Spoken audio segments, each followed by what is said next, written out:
Olá, alunos da quarta etapa. Sejam todos bem-vindos às aulas não presenciais do município de Itaituba.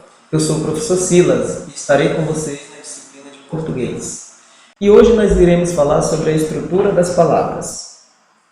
Conhecer os morfemas é o mesmo que estudar a estrutura das palavras. Quando nós estudamos o modo como os morfemas se organizam para formar as palavras na língua portuguesa, nós passamos a entender melhor como as palavras vão se formar no nosso idioma.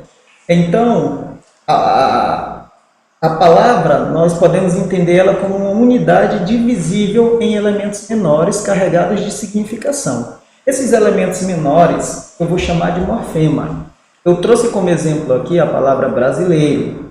Eu posso dividir a palavra brasileiro em três partes: Brasil, e ir e ó. Cada uma dessas partes são dotadas de significação. A palavra Brasil, a parte Brasil, contém a significação básica da palavra. Aí nós vamos chamar daqui a pouco de radical. E ir, essa parte ela é a unidade que vai indicar a origem. Quando ela agregar no radical, ela vai estar informando a origem ou a nacionalidade. E a letra O, ela se encaixa ali naquele sufixo para indicar o gênero, masculino ou feminino. Então, estudar os morfemas da língua portuguesa é perceber que esses morfemas são unidades de caráter significativos, capazes de se articularem para constituir a palavra. Reparem nessas palavras: garota, garotinha e garotão. Observe que na primeira palavra eu dividi ela em duas partes básicas. Uma que vai conter a significação, garote, e a outra ela vai agregar uma informação a esse radical. Esse A ele se junta ao radical para informar o gênero, no caso o gênero feminino. A palavra garotinha eu tenho três partes básicas: garote, o radical, que é a parte invariável, não vai mudar. A parte ini, daqui a pouco nós vamos estudar o sufixo, agora eu estou chamando de sufixo, e nesse caso ele vai indicar a diminuição desse radical, vai diminuir o tamanho. E o A vai continuar indicando o gênero, feminino. A palavra garotão, nós temos garote, continua a parte invariável, a base da palavra, a raiz da palavra, e ão é um sufixo que vai indicar aumentativo para esse radical. Então, vejamos os morfemas do verbo amaremos. Eu posso dividir esse verbo em quatro partes básicas: an, a, ré e mos. Como é feita essa divisão, essa estruturação? Essa decomposição ela é feita para nós percebermos como que uma palavra se forma na língua portuguesa. A primeira parte, que é a base, contém a significação básica, eu vou chamar de radical. A segunda é a unidade que indica que o verbo é da primeira conjugação. Eu vou chamar posteriormente de vogal temática.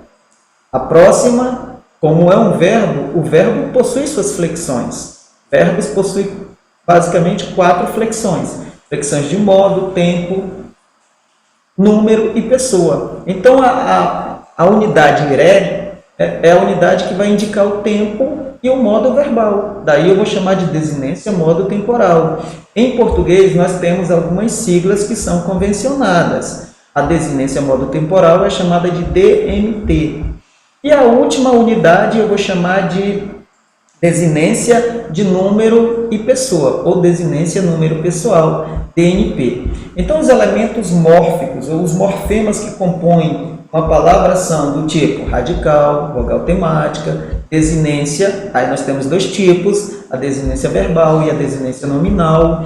O tema, os afixos, que são de dois tipos: prefixo e sufixo. E nós temos o último morfema chamado de vogal e consoante de ligação.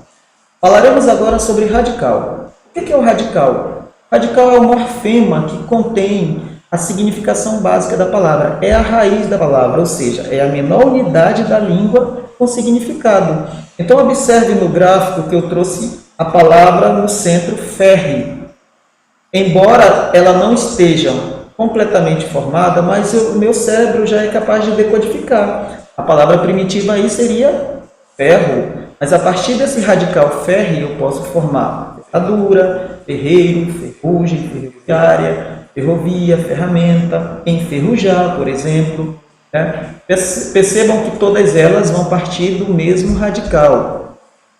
E quando se estuda estrutura de palavras, nós temos que ficar atento nas famílias de palavras, ou seja, naquelas palavras que são chamadas de cognatas, que são aquelas palavras que vão possuir o mesmo radical. Para que uma palavra seja considerada cognata, ela tem que possuir o mesmo radical e, ao mesmo tempo, ela tem que participar do mesmo campo semântico, ou seja, tem que ter a mesma significação. Eu trouxe como exemplo o radical mar, a palavra mar, e ela completamente é o radical. Então, a partir do radical mar, eu posso formar maré, maresia, marítimo, submarino, marinha, marinheiro. Observe que todas essas palavras vão possuir o mesmo radical. Ele é invariável para todas. Ou seja, mas isso não é suficiente para me dizer que essa palavra é cognata. Eu tenho que agora analisar o valor semântico de cada uma, a significação de cada uma. Observe que mar é uma porção extensa de água salgada. Marinheiro é a pessoa que trabalha no mar. Observe que mantém uma relação semântica, uma relação de significação. Marinha, submarino, é o veículo, é o meio de transporte que veicula no mar. Marítimo é algo relacionado ao mar. Maresia, maré, são fenômenos que acontecem no mar. Então percebam que todas essas palavras, elas fazem parte de uma mesma família, ou são palavras cognatas. Possuem o mesmo radical e estão dentro do mesmo campo de significação. Não confunda com a palavra Maria. Maria vai possuir M-A-R, que é a base do radical, mas veja, Maria é um substantivo próprio, é um nome de pessoa, não tem nada a ver com água, água salgada. Então, eu não posso dizer que Maria é uma palavra cognata de mar. Vamos falar agora sobre as desinências. Em língua portuguesa existem dois tipos de desinência: as desinências verbais e as desinências nominais. Para que servem esses morfemas? As desinências elas servem para indicar as flexões gramaticais de uma determinada palavra. Desinências nominais são aquelas que indicam o gênero. Em português nós temos dois gêneros, o masculino e o feminino. Então eu trouxe como exemplo dois substantivos: cachorra, menino. Então observe aí, o radical da palavra cachorra até a letra R, cachorre. Aí nós temos dois morfemas. O morfema A, que ele vai ser agregado a esse radical para indicar o gênero, feminino. Então eu vou dizer que é uma desinência nominal de gênero. E a letra S, ela está ali para indicar a quantidade, para você raciocinar com mais de um animal. Ou seja, vai ser a desinência nominal de número. O mesmo ocorre com a palavra meninos. Desinências verbais. Os verbos, eles são a classe de palavra que mais sofrem flexões. Então, indicam, as desinências verbais, elas vão indicar nos verbos número, pessoa, modo e tempo. Trouxe como exemplo o verbo cantávamos. Observem as siglas VT, vogal temática, DNT, desinência modo temporal, DNP, desinência número pessoal. Então, no verbo cantávamos, nós podemos dividi-lo em 4 morfemas. O primeiro morfema, cante, é o radical, a base da palavra, raiz. O A, que vem imediatamente ao radical, eu vou chamar de vogal temática. Nós vamos falar da vogal temática mais à frente, mas ela serve para indicar as flexões, a conjugação a que esses verbos pertencem. O VA é a primeira desinência, então essa desinência ela vai marcar o modo, indicativo, subjuntivo, imperativo, e o tempo, presente, pretérito ou futuro. E, por último, a última unidade, o último morfema, também é uma desinência. Eu vou chamar de desinência número pessoal. A desinência de número, ela vai indicar se esse verbo está flexionado no singular ou no plural. E com relação à pessoa, em português nós temos 3 pessoas gramaticais. A primeira, a segunda e a terceira, do singular ou do plural. E pela desinência, nós somos capazes de dizermos se esse verbo foi conjugado na primeira, segunda ou na terceira pessoa. Você vai fazer a análise, estrutural. Prefixo e sufixo.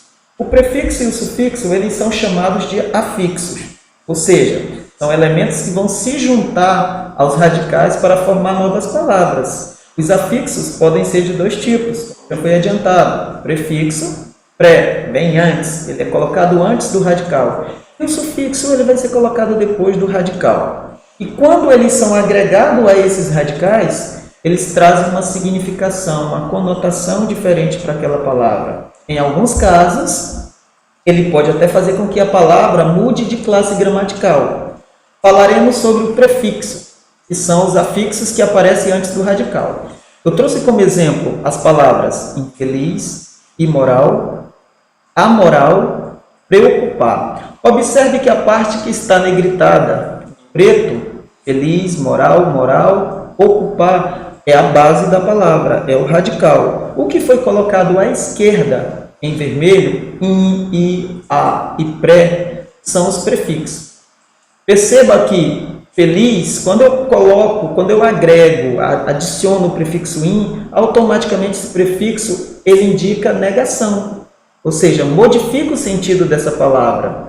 Sufixos são os afixos que aparecem depois do radical, ou seja, à direita do radical. Também vão trazer significações diferentes, vão agregar sentido.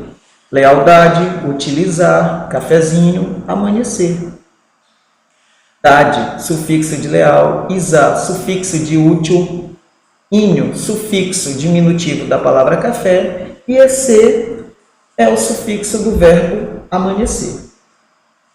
Eu trouxe aqui uma lista de prefixos e sufixos, né, de origem gregas ou latinas. Então, para que você entenda bem o significado, a semântica das palavras na língua portuguesa, é interessante. Fica aqui uma sugestão para vocês. Façam uma pesquisa sobre prefixos gregos e latinos. Eu trouxe uma relação de prefixos e os seus significados, também de sufixos. Daí nós temos os sufixos verbais, aqueles que vão compor os verbos, e nós temos os sufixos nominais, aqueles que vão se juntar ao radical de alguns nomes, trazendo-lhe logo significações diferentes. Os prefixos, como já foi adiantado, eles têm significação, eles têm sentido. O poeta Juscelino Grünewald, ele compôs um poema concreto, um poema visual chamado Forma. Então, o radical desse poema é forme. E ele fez forma, reforma, desforma, transforma, conforma, informa, forma. Percebam que aí ele compôs o poema dele com a base, o radical, forme, e os prefixos ré, dis, trans, com, in.